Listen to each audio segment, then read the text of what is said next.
Hello everyone, welcome back to the video lecture of Python programming. So till now we have learned many things like what is Python programming, what are the features of Python programming, what is problem solving aspect, and in that problem solving aspect we have learned three different types of programming tools like algorithm, flowchart, pseudocode, and we have already discussed on the basic data types like number system, integer, float, string data types, and we have left with another three types of data types like your list, tuple and your dictionary. And we have already discussed what is the branching system like if else, your break, continue, and the looping system like for loop and while loop. So today we are going to discuss the fourth data type, that is list. So let's have a introduction to what is list data type. In case of our C programming, there was a concept of array. So what is an array? Array is a collection of similar data items. Similar data items means we have to collect similar data items into one variable, and that variable will be called as an array. In case of Python programming, we have a same concept like array, but the name here is list. So what is list? List is the collection of data items. Here the data items may be heterogeneous, may be homogeneous. That means we can collect integer type of data items into a single variable, that will be treated as a list, or we can go for collecting different data items like we may collect integer, we may store floating point variable, we may store string variable, we may store some character literals, and when we will combine those data items into a single variable, that will be treated as a list. So the list is the collection of heterogeneous or homogeneous data items together. So let's see what is list, how to create a list, how to update the list variable, and how to access the list data items. So to represent a list, we have a notation, that is we should keep all the data items of a list into a bracket. If I will change this notation to parenthesis and curly braces, so what will happen? This square bracket will be treated as it is a list, but this parenthesis, when we put some data item into a parenthesis, then that will be treated as a tuple, which is another data type. And when we put some data items into a curly braces, in between the curly braces, then that will be treated as dictionary. So we have left with three data types, that is list, tuple and dictionary. For the tuple and dictionary, we will have some more classes, but today we are going to discuss on simply list. So let's see how to create a list. Simply here I am taking the example of a static list. That means from the beginning we have to assign some data items into a list. So let's say, suppose here I am taking a variable that is sequence 1. So sequence 1 will be suppose 10, 20, 30, 40. So which type of list it is actually? How we can know that it is a list? Because we are grouping some data items together and we are putting those data items in between the square bracket. So this is a list. Which type of list it is? It is an integer list, because these 10, 20, 30 and 40, they are having same data type, that is integer. So it is a group of integer elements. These are called as the elements. 10, 20, 30 and 40, those are called as elements. Like that, suppose I am taking here sequence 2. Suppose 5.5, 6.2, 3.4. So this is the group of floating point numbers. So we can call it as a group of floating point elements. Like we can write suppose 5, 5.6, 6.2, 10, 20, 30. So this is a list actually. Here I am taking 5 as an integer, We have 5.6 as a floating point number, 6.2 as a floating point number, again 10, 20, 30 at the integer number. So here I am grouping two types of data items into a single list that is named as sequence 3. The first type is integer and another is floating point number. So we can group different data items into a single variable and that will be treated as a list. Like that, suppose here I am taking sequence 4 and that will be suppose ABC 594 UNC. So this is a list actually. Here ABC is a string type, 594 is of integer type and again UNC is string type. We can combine those integer and string into a single variable. Like we people are having some, like I have some employee ID, I have my name, I have my contact number, I have my address. So when my organization wants to keep some information about me, then they are having different data items like my employee ID, that is an integer. Suppose my address, that is a string, my name, that is also a string. So they have to organize or they have to keep all these data items like employee ID as an integer, my name, my address as string. They have to keep these two different data items into a single record that will be treated as a list. Like you people are students, you have your class roll number as integer like 1, 2, 3, 4 like 30. And you have your autonomous roll number like UNBCA 18001. So like that they are actually alphanumeric data items, and you have your name, you have your address, you have your contact number, that may be an integer, and you have some mark. The mark may be integer, the mark may be floating point number. So we are going to keep all those things into a single record that will be treated as a list. Like in C we have some structure and there we can put different data items. So let's see how we can initialize a list at a runtime. That means how to take input from the user and how to assign those values into a list. So we know that for taking the user input, we have a method that is input. So this is the function here.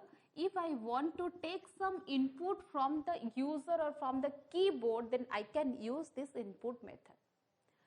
So if it is a list, suppose sequence equals to 10, 20, 30, 40 and 50. So as like array, when we want to access 10, that will be accessed by sequence 0. That means your list name, what is the syntax here? List name, and in the bracket we have to mention the index number. So what is the index number? 0, 1, 2, 3, 4. Here how many elements are there? There are 5 elements. So the index number ranges from 0 to n minus 1. Here is the 0 and here is the n minus 1. So what is n here? N is 5. That means how many number of elements are there. So when we want to put some value into an array, then we have a for loop where we are taking a counter variable, that is I or j, whatever it may be. The I should be start with the starting index, that is what? 0, and I will goes up to the n minus 1, that is size minus 1. So here n minus 1. So like that, in case of also Python programming, we have to take a counter variable that will start from 0 and that will end with size minus 1. So let's take a list sequence, and here I will start from where? I will start from 0. In case of Python programming, we don't need to put a semicolon at the end of the statement. So that will execute it automatically without having a semicolon at the end. For I in range what? Suppose I want to put 5 elements. So for I in range 5, then I will go for, here I will follow the indentation, then element equals to input. So this will take a input from a keyboard and that value will assign to a variable, that is element. Now we have to append that element into our list. So what is our list here? Our list name is sequence only. So this is our list. We have to take a single input from the keyboard by using this input method. Then whatever we take the input, that will go to the element, and now we need to append that element into the list that is named as sequence. So here I can call another function or method, that is append. Sequence append, and here the argument I will pass, that is element. So this is the code. So this is the code for taking some input from the keyboard and appending those input to the your list, that is sequence. So let's take an example. Suppose here what is the range? 5. So I will start from 0. Element equals to input. Suppose here first I will take some input from the keyboard, that will be 10. Then the 10 will assign to the variable, that is element. So now the element is what? 10. Then we are using the append function to give that value of element into the sequence list. So here by executing this, the 10 will go to store here. And now the I value will increase, and I value will be what? 1. For I equals to 1. For 0 to 5, we have to take 5 number of input. Then I will go for taking the input as 20. The element will be modified with the value 20. Now the 20 will goes to the list that is named as sequence by executing this line. So after 20, suppose I am giving here the input as 150. Now the element value will get modified, and here I am actually what I am doing, I am taking some input from the keyboard by using this input function, and whatever the input I got from the keyboard, that will stored in a variable, that is element. And when I will call the append function, that will take the element and that will append into the list that is named as sequence.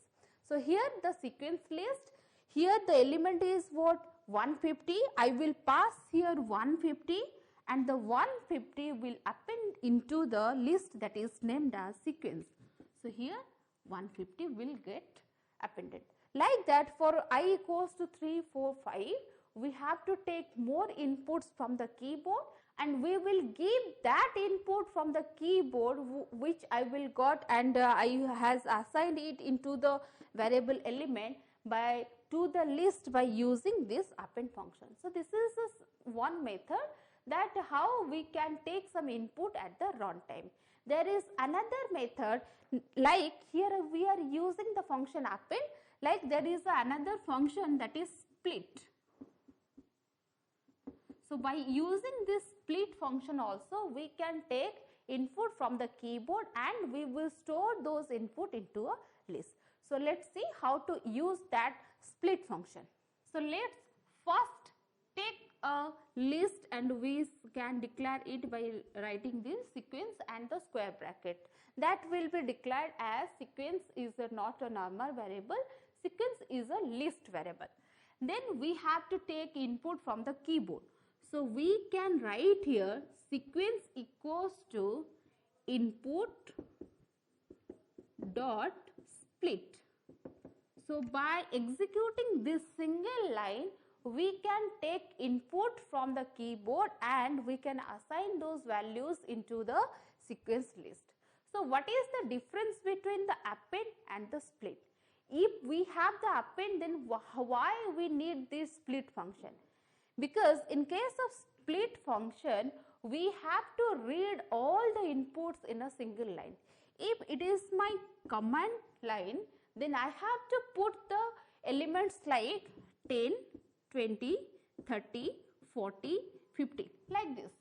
By giving some space here, these are the space. We can't enter. We can press the enter key. When we will press enter key, the input, taking the input from the keyboard and assigning those input to the list that is sequence, that will be stuck. So whenever we have not encountered with the enter key, up to that time we can take single value or multiple values by dividing them with a space. So 10, then we have to enter a space, then 20, then again we have to enter a space, then 30. So these elements are get separated by the white space. So when we press the enter key, this process will be stopped. So whatever the element we have entered from the keyboard, those will go and stored in the sequence variable. So suppose here I am taking in the command line, I am pressing 10, 20 and then enter. So the sequence will be 10, 20. If I will put here suppose 10, 20, then again a space, then 40, then again a space, 200, and after that I am pressing the enter. So the list can be 10, 20, 40 and 200. So this is a single line statement. By using the split function, we can take a single line elements into the command line. That means in a single line we have to put each and every element by separating them with a white space. When we press the enter key, the process will stop there, and whatever the element we have already put, they will append into the your list that is named as a sequence.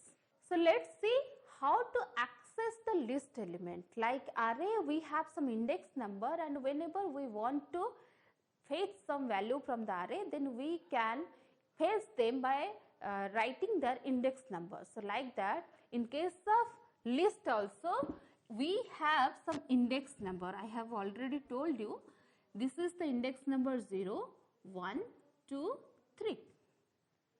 So when we want to access 20, we can write here sequence of 1. So that will return me as 20. If I will write here sequence of 3, so that will return me 200. So what will return me if I am writing here sequence of 5? Is there any index of 5? No, there is no index. So this will return me list index out of range, because here our range is 0 to 3. I can use these index to fetch some value, but when I am using 5, here is no index like 5. So that will return me an error message, that is list index out of range. So if I want to, suppose when I put some positive index, then it will start from left to right. Suppose here the sequence 1 is 10, 20, 50, 60, 70, 80.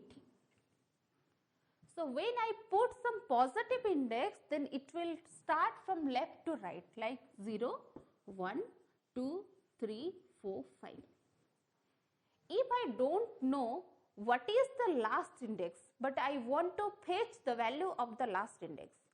So how I can fetch the value of the last index without knowing what is the last index, what is the value of last index? So there I can write here sequence 1 minus 1. So this will return me as 80. I don't know, suppose I don't know, this is 5. I don't know what is the last index number. So how I can fetch? The last index number is also minus 1. The 5 is equivalent to minus 1. When I will put here a minus 1, the negative index will start from right to left. So this is minus 1, this is minus 2, this is minus 3, this is minus 4, this is minus 5 and this is minus 6. When I want to fetch the first index and I don't know in negative index, then I can go for sequence 1 of 0. But when I want to fetch the last index, then I can simply write sequence 1 of minus 1. That will return me the last value.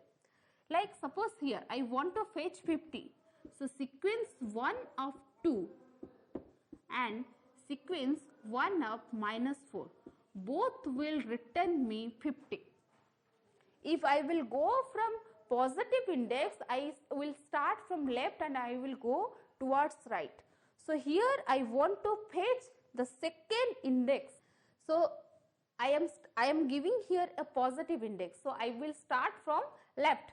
0, 1, 2. If I want to write a negative index, like here I am writing -4, then I will start from right to left, -1, -2, -3, and here is -4. So that will return me 50. Suppose I am writing here sequence 1, 1 colon 4.